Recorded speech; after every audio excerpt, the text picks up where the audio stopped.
ابراہیم قطب شاہ کے زمانے میں ایک شاعر ہوتا تھا جو اپنا تخلص کرتا تھا روح الامی۔ اب نہیں معلوم کہ وجہی نے یہاں جبرائیل کو اپنا استاد کہا ہے یا اسی شاعر کو کہا ہے جو ابراہیم قطب شاہ کے زمانے میں تھا۔ وجہی سے ایک اور مثنوی بھی منسوب ہے جو ہے ماہ سیما و پری رخ، غار ساندی طاسی نے اس کا ذکر کیا تھا۔ اس کے علاوہ صبرس تمثیلی تصنیف ہے وجہی کی مشہور، اس کے بارے میں تو ڈیٹیل سے آپ کو بتا چکی ہوں۔ ایک اور امپورٹنٹ سوال کہ قطب مشتری میں کس کے عشق کی داستان ملتی ہے؟ کلی قطب شاہ اور اس کی محبوبہ کی، بھاگمتی کی۔ اچھا آگے ہے عادل شاہی دربار نصرتی پیدا کرتا ہے اور قطب شاہی دربار وجہی پیدا کرتا ہے۔ تو دبستان لکھنؤ یعنی لکھنوی دربار انشا کے ذمے روزانہ لطیفہ سنانے کا کام لگاتا ہے۔ انشا کون تھے؟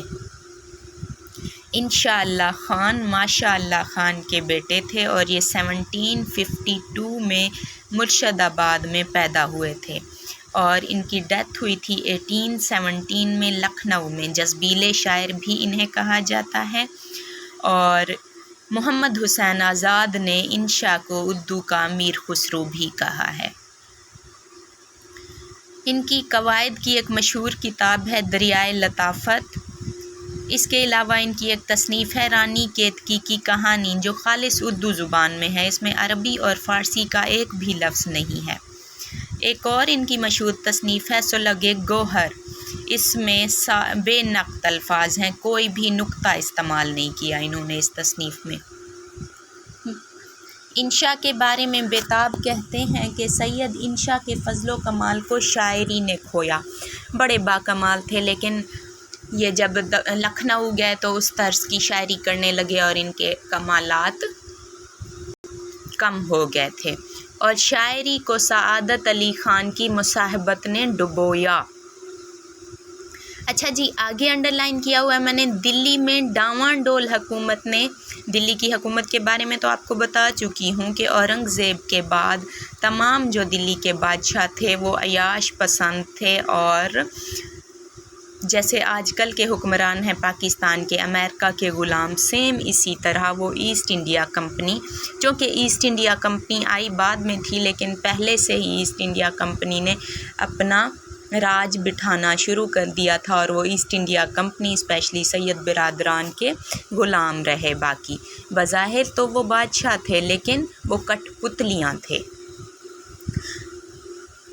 دلی میں ڈاواں ڈول حکومت نے جیسی بدامنی، انتشار اور معاشی بدحالی کو جنم دیا تو اس نے سودا رفیع الدین سودا اردو کے پہلے قصیدہ نگار ان سے ہجویات لکھوائیں۔ ہجو یعنی ایسی شاعری جس میں کسی کو برا بلا کہا جاتا ہو، تو درد سے متصوفانہ اشعار لکھوائے۔ یاد رہے کہ اردو ادب کے تصوف کے پہلے شاعر ہیں درد میر درد۔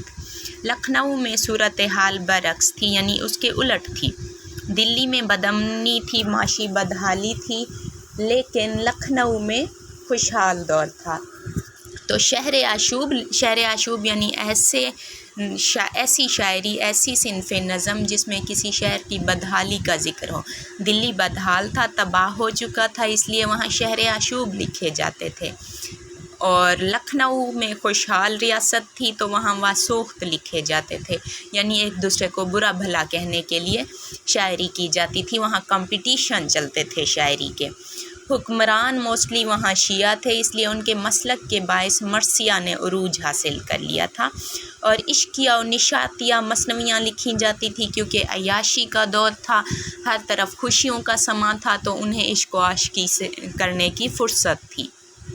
ریختہ سے مراد ایسی شاعری جو لکھتا تو مرد ہے لیکن عورت کی زبانی لکھتا ہے، ایسی شاعری جس میں عورت کی طرف سے اظہار عشق ہوتا ہے، مرد عورت بن کے شاعری کرتا ہے یعنی عورت کے الفاظ میں شاعری کرتا ہے، ایسی شاعری کو ریختہ کہا جاتا ہے، اور یہ دبستان لکھنؤ کی ایجاد ہے کیونکہ لکھنؤ میں ہی طوائف کو مجلسی حیثیت حاصل تھی، عیاشی کا دور تھا اس وقت، طوائف تمام رئیسوں حکمرانوں کے لیے ناگزیر ہوا کرتی تھی، اس لیے وہاں ریختی کو رواج پڑا۔